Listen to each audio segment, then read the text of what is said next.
wonderful Renauta Bell. She is a very, very comprehensive understanding. She has a very, very comprehensive of the commercial real estate market.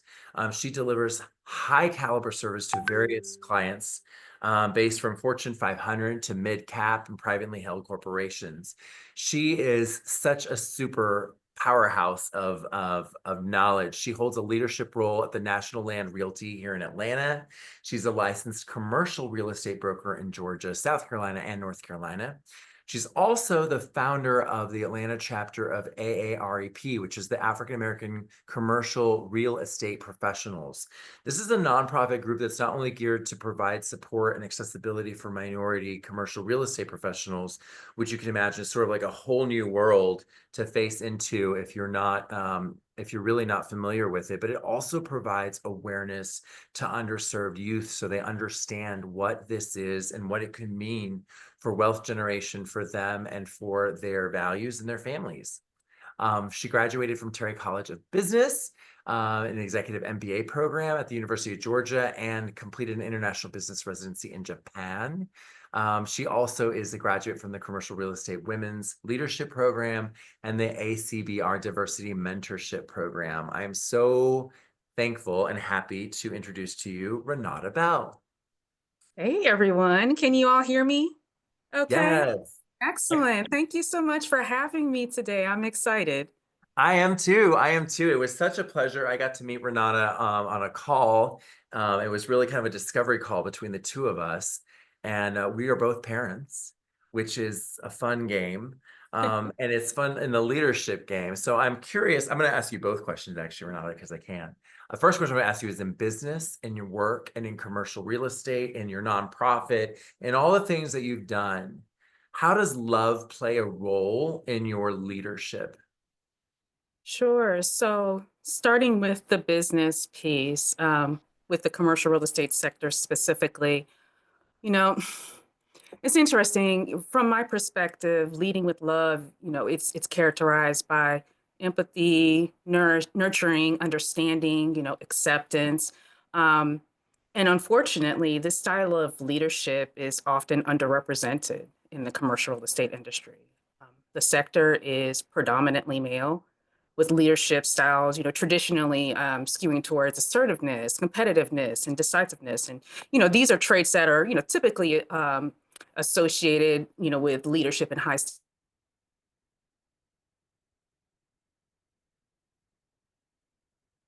dominant.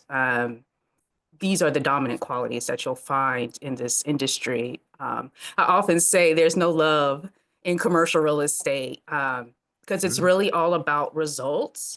So you can Mhm. really like leave your feelings checked at the door. Mhm. Um, and female professionals who are navigating this landscape, they often, encounter very unique challenges because of this. So um, again, it's interesting that I chose to work in this industry because the real Renauta, as you learn, I'm very sensitive. I'm an empath. In another life, I worked as an artist, so expressing my feelings and emotions in a very outward way is what's natural for me.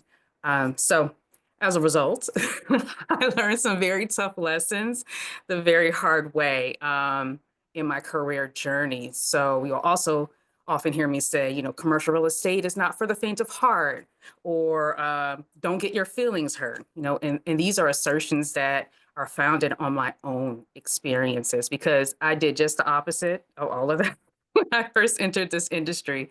I wore my heart on my sleeve and time again, I got my feelings hurt. I mean, I certainly put on a good face, but inside it was like, oh my gosh, I'm just like getting beat up out here. And this environment, it's geared to, I don't know if it's geared this way, but it just is this way. It implicitly discourages leadership styles that emphasize empathy and inclusivity because they really deviate from the established norm. So on top of that, there's a huge scarcity of women in senior roles, and that can foster feelings of isolation and it can breed a lack of mentorship, or at least a feeling of a lack of mentorship opportunities for green female hopefuls, which unfortunately pushes a lot of women out of the industry. Because mentorship, that's needed for professional advancement. It doesn't matter what industry we're talking about. That's needed. And I'll tell you, at my first shop, I was the only female broker in the whole shop.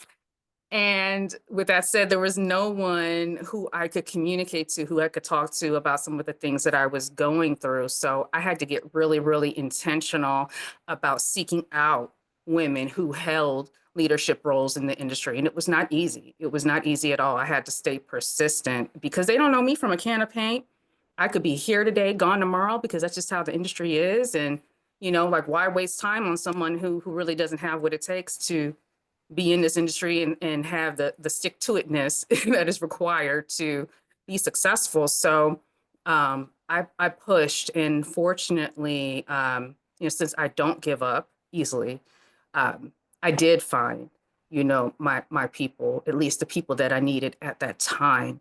And they led me, these women, they led me in a way to where I had a shoulder to cry on, but it was also tough love, and that's exactly what I needed to propel myself forward, and for some women that may have hurt their feelings, but I'm all about constructive criticism. If there are things that I need to do in order to get to the end goal, even if it's uncomfortable, it's like, honey, go to the bathroom, cry those tears, dry those eyes, and get to it. So that's what I needed to hear, because it gave me permission to quote unquote cry in the boardroom, at the conference room table, while still making a valid point that has KPIs that you cannot contest, So I had to get very comfortable with being who I am, because, like I said, I'm naturally a feeler, and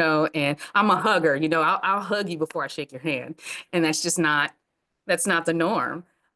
So what it can lead to, if you first meet me, I have a bubbly personality, right? So I may be perceived as too nice.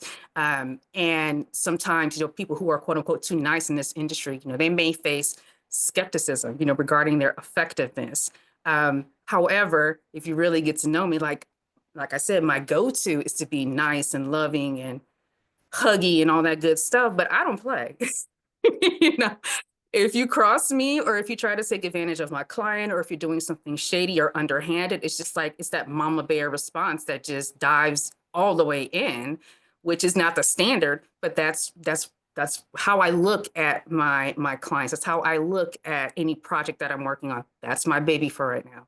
So I'm going to do everything that I need to do to protect it and make sure that it's validated in whatever circle it needs to be validated in. Yeah. So yeah, that's a long-winded way of answering your question, but I do the same with my family, with my children. That's how I lead my children, the same exact way, because life is not going to be easy on them. It's not, especially if they choose to go into a field like the one that I've gone into.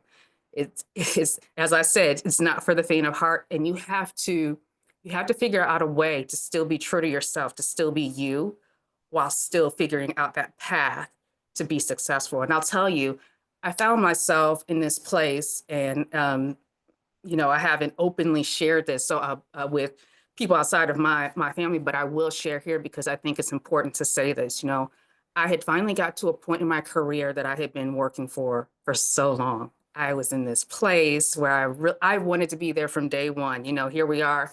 I guess it was 7 years later into my career, and I'm like, I'm finally here. This is great. And I got there, and timing wasn't the best. It was right around COVID. So it was Okay, just not nice an ideal COVID. situation.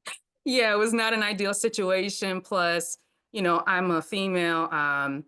I'm African American on top of that. So it was literally just one of me. But at this stage, while that was the situation when I first got into the industry, at this stage, we're talking about a global company.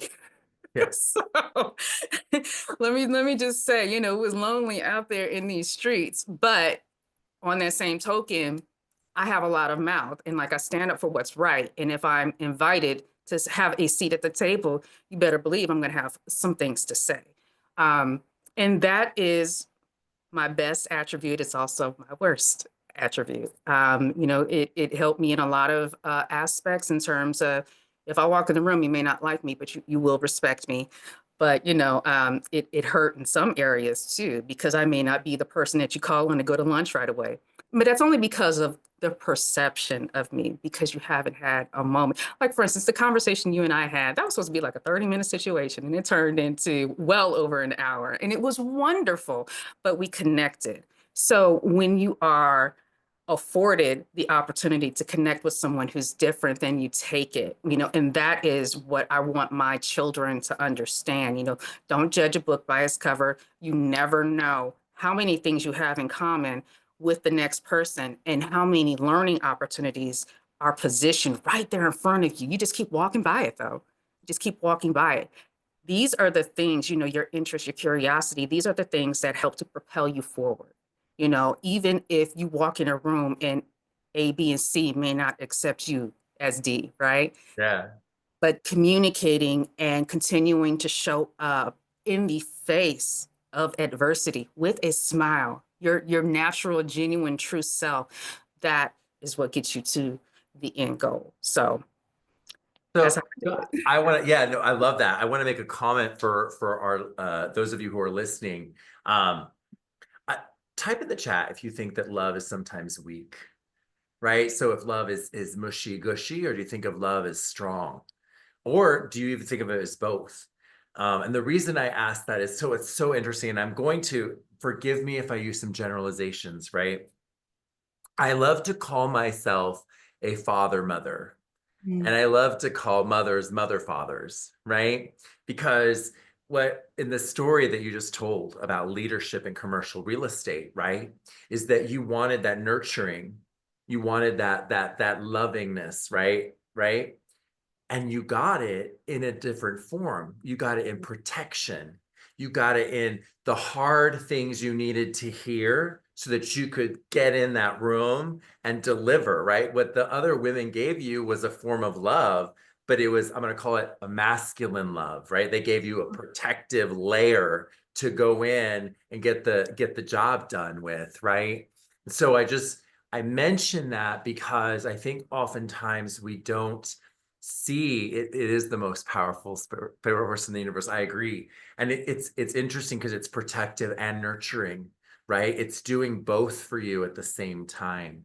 And that's why I just don't want us to lose the concept as we contemplate this concept of love, that it is not a weakness. It is also not just strength. It is being able to be either one when the Mhm. time is right, right? And it, obviously, in the commercial real estate market, you're going to pull out one side maybe more often than the other. So tell us a little bit about what your role is in commercial real estate, and what might be some things to consider as we think about what you do, and as business owners, what should we know about commercial real estate? Absolutely. Yeah. So I'm a commercial real estate broker and I specialize in land and commercial properties. At the beginning of my career, I did a lot of retail, a lot of leasing, but I also, at this stage in my career, I assist with acquisitions and dispositions, Mhm. help people buy land, work with a lot of developers and that kind of world, if you will. And so there's really a wide, diverse range of responsibilities, but ultimately they're all aimed at facilitating successful transactions and providing value to my clients. So primarily, I act as an intermediary between buyers and sellers, and landlords and tenants, if that makes any sense. And ultimately, it's in an effort to make sure all parties are aligned and that those transactions proceed as smoothly as possible. There's always hiccups and hair on a deal. I mean, there really are. I've never done a smooth one. If they exist, point me in that direction, but I've never seen one.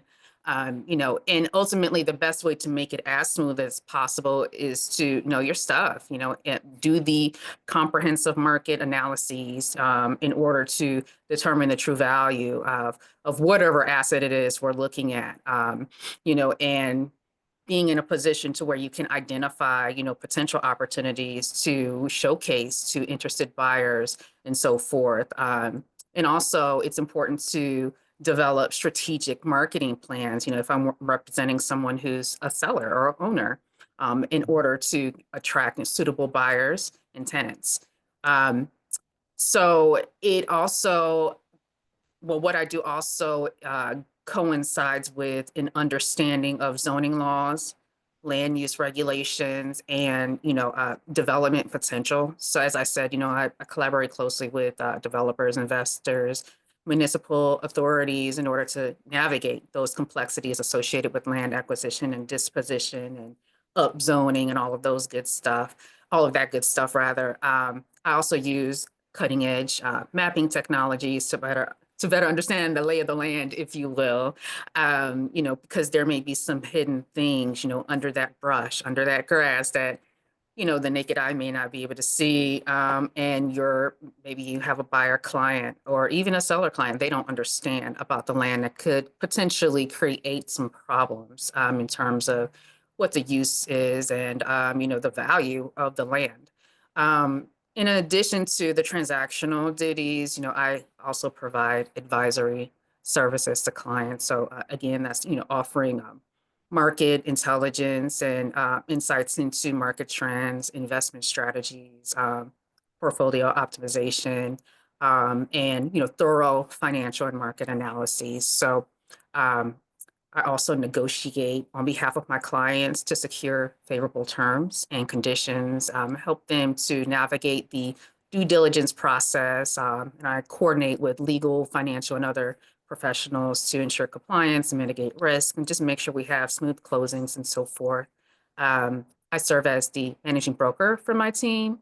Um, I mentor future brokers. I love doing that. Love to give back, and I love to see that spark, in a future hopefuls eyes. And I just, if I can do anything to facilitate excellence, in that space, and I want to do that. And I do my best to contribute to the strategic direction of the firm when I see an opportunity that kind of goes in line with, and this is a lesson I had to learn also the hard way, really know when to share your opinion because your opinion is not always needed. So sit back, relax, and if you have some value to add it. Otherwise, sit back because you may learn something that you wouldn't have learned if you were just running your mouth. So I share it when it's appropriate.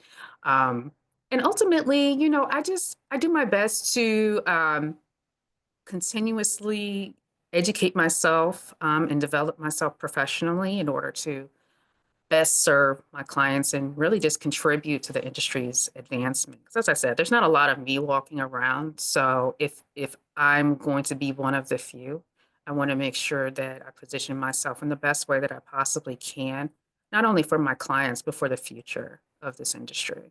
Yeah. So as we think, I can think of two things, right? So one thing is for me as a business owner, knowing when commercial real estate ever just a good investment in general, just as part of my portfolio?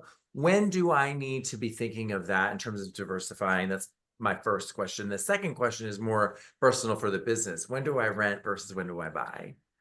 Okay, so those are great questions. So the first one, in terms of adding commercial real estate to your portfolio, it's always a good idea. It just depends on your appetite. Are you risk adverse? If so, then there may be a certain type of commercial real estate asset that you throw your eggs in that basket. You may want to do something that let me just throw out some examples. Like for instance, a couple of sectors within commercial real estate that are, hot, if you will, would be, industrial, multifamily, things of that nature. But that might be too big for you. That might not be your appetite or your lane. And sometimes, people who need commercial real estate, to use for a business, if they just need space for employees. Sometimes you don't want to be the landlord. Sometimes you just want to be the tenant. You don't want the responsibility of the upkeep and all of that. So investing in real estate can either be, getting a leasehold or ownership. So I'll try to make the answers for both of these questions bite-sized so you can digest them a little easier. So investing in real estate really does require thorough evaluation of several factors so you can really see the potential for favorable returns. like I said, understand those market conditions. You need to have a good understanding of supply and demand dynamics in the areas that you're interested in, because you might want to open up a coffee house, and guess what? There's 10 other coffee houses in the general area. You're not Right. going to make any money, unless you have something that's just a huge differentiator. Even still, you're not going to be able to capture the market in a way that you could if it's maybe a tea house, something that's not there. So you need to understand the supply and the demand, what's there and what is needed. Understand vacancy. Do you wind up consulting your clients through those kind of things? Oh, absolutely, absolutely. I have a great mix, of clients that come in. I have sophisticated clients, but then I also have dreamers. And not to say that they can't get it done, but they're dreamers. And I get it because I'm a dreamer. I understand. However, if the math is not mathing, we need to step back and take a few minutes to reevaluate the journey that we're about to, go on. This may Mhm. not be the area for you. And then sometimes, going into the leasing a piece of it all, like, okay, so hey, I have X amount of dollars that, I'm comfortable spending a month for my lease. Okay, that's great. But is that only covering your base rent? Or are you going to have to cover utilities? Are you going to have to cover community area maintenance? We call that CAM, or OPEX, operating expenses. Are you going to have to cover that? And it all depends on the building. It all depends on the landlord. So, but those things add up and they can be on top of that base rental rate that you're paying. Then sometimes it's baked in. Not so much now. We're seeing less and less of that full gross rents. Mhm. You may see more full modified gross rents, and so that may have taxes and insurance built into the lease rate, Yeah. but you still have to pay your utilities. Like I said, every landlord is different. Every building is structured different. Those are things to consider. Plus escalations, your annual escalations. I definitely do my best to negotiate hard against that, but it's hard to negotiate against that because at the end of the day, you have that baseline just in terms of growth as in our entire world. There's a percentage that it goes up. But at the end of the day, you got to keep this in mind. Those landlords, a lot of times they have debt service. Yeah, no, they do. I can imagine. And Yeah. So what those is there things. anything, if you just look at the macro level of commercial real estate, is there anything, and this is just obviously as people who may be investing in that or considering it, are there any trends that you currently find concerning or that you kind of have your head on, kind of going, what's going on here? Yeah, actually. So, all right. This is interesting because I've always been pretty good at forecasting. And, I'm just going to stick with that because what is projected are rate cuts for 2025. And everybody's like, oh, yeah, that's wonderful. Oh, lending is going to get, a little less conservative and whoop de wop, whatever. And yeah, that's true. So there may be a little more flexibility there. However, on the flip side of that, it can be a little concerning for investors because with more lax lending practices, then that opens up more investments, and with more investments come more commercial real estate on the market. That's going back to the supply and demand. So, okay, say I decide that I want to invest in developing a mixed use development, right? So we've got the movie theater and we've got the multifamily and we've got all the things, the retail. Great. So I'm 2, 3 years into this development and we're about to deliver, and oh snap, like 2 miles up the way, there's another mixed use Gotcha. development coming online. How is that going to affect my ROI, my return on investment? So there's another side to it. So it will be interesting to see what happens because there's going to be way more activity. But also on the other side of that, when there's way more activity, we get into this part of what we call the real estate cycle, oversupply. It's too Hmm. much stuff. And that's not great for an investor. It's great for a tenant, absolutely. it's great for investors who want to, get some dirt cheap real estate. We're kind of in that stage right now, but we're also kind of transitioning out of it just with all the changes with the economy and everything. So it's certainly concerning, but it's also a natural part of the real estate cycle. It just kind of happened upon us in a really weird and unexpected way with COVID. So, Yeah. So, and really the point to all of that, and I hope for you all listening, commercial real estate is obviously a possible investment choice, B, a potential consideration as you're considering where to put your business or whether or not you want a hard or need a hard space for it. And you're going to want to work with someone who knows their space and that you can trust. And I think Renauta, if you look at what she's doing and also the kind of way that she's trying to really help promote women and diversity in this space is really, really admirable. And also just a really important element of leadership for community and for the world in general. Renauta, can you tell everyone what you're offering them for free today? yes, yes, I am offering a 15-minute consultation. If you have any questions about the industry, any questions about any potential investments that you may want to dive into, geography specifically, budget, those things, feel free to give me a call. And what I can offer after that call, and just based on what your level of investment appetite is, I can offer an analysis, an energy analysis of a property specifically. Maybe there's one in mind that you have, and we could even look at one together, and I can just show you what that looks like.